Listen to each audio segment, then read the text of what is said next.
English shorthand 80 words per minute. Passage number 39. Get ready. 10 seconds. 5 seconds. Start. Sir, our government is committed to providing fully secured living conditions to its citizens, and it will take every possible step to deal with the menace of terrorism. In fact, setting up the NCTC is an important step in that direction. Concerns have been raised that the central government is trying to encroach upon the jurisdiction of state governments, and it has been suggested that they should be taken into confidence before this center becomes operational.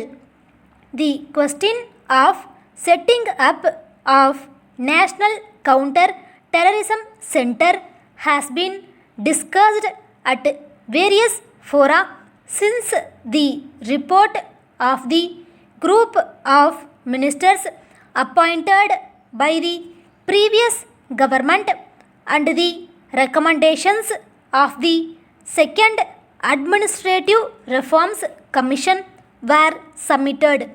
Multi-agency center that was established in 2001 was a precursor to the NCTC, and the need for a single and effective point of coordination for counter-terrorism has been discussed in meetings on internal security of chief ministers in the last couple of years. As has been pointed out by some members, a number of CMs have expressed their concern after the order was issued, and I have replied to them that there will be consultations before the next steps are taken. The consultation was held on 12th March 2012 with the chief secretaries and the DGPs from different state governments.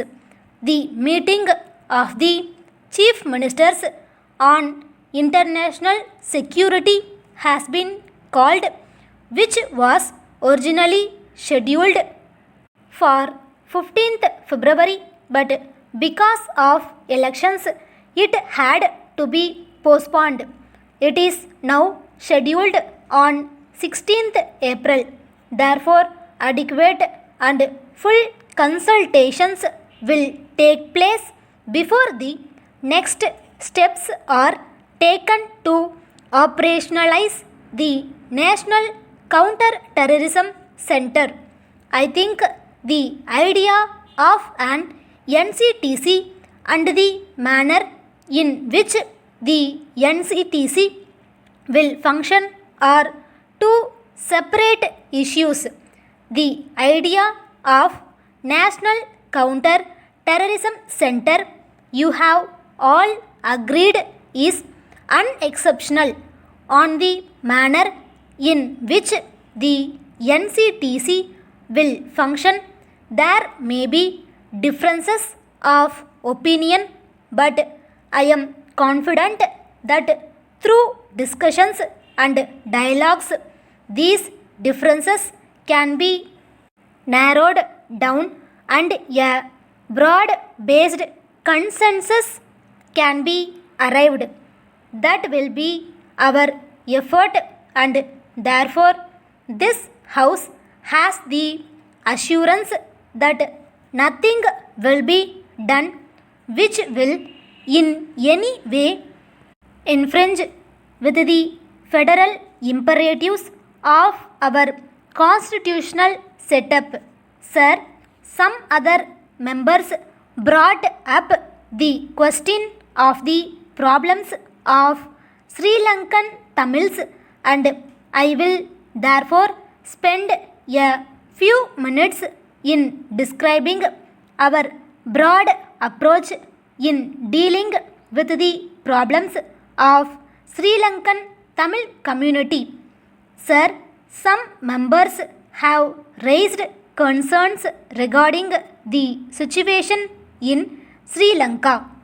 The central government fully shares the concerns and sentiments raised by honorable members regarding the welfare of Sri Lankan Tamils.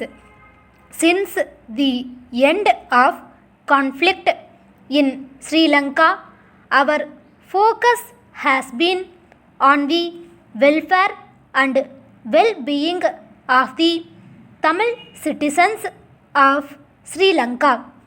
Their resettlement and rehabilitation has been one of the highest and most important priorities of our government.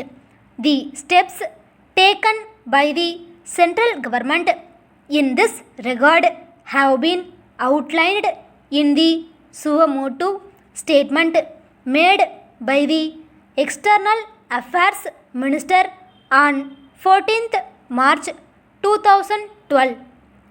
As a result of our constructive engagement with the government of Sri Lanka and our considerable assistance program, a modicum of normalcy is beginning to return to the Tamil areas in Sri Lanka.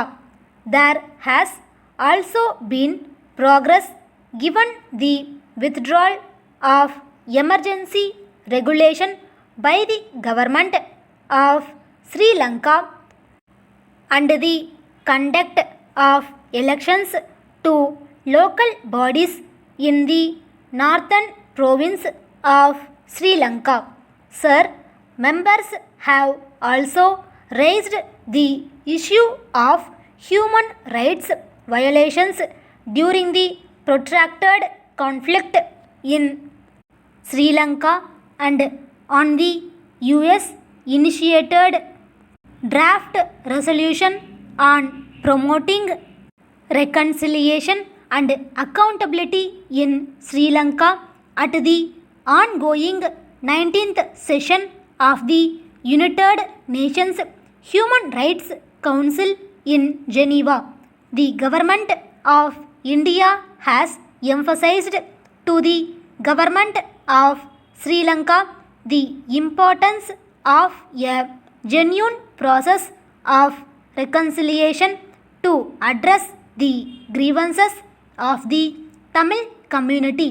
In this connection, we have called for implementation of the recommendations contained in the report of the commission appointed by the Sri Lankan government that has been tabled before the Sri Lankan Parliament. These include various constructive measures for healing the wounds of the conflict and fostering the process of lasting peace and reconciliation in Sri Lanka. Sir, we have asked the government of Sri Lanka to stand by its commitment towards pursuit of a political process through a broader dialogue with all parties, including the Tamil National Alliance, leading to the full implementation of the 13th Amendment to the Sri Lankan Constitution so as to achieve meaningful devolution of powers and genuine national reconciliation. We hope that the government of Sri Lanka, recognizing the critical importance of this issue, acts decisively and with vision in this regard. We will remain engaged with them through this process and encourage them to take forward the dialogue with the elected representatives of Sri Lankan Tamils. Stop.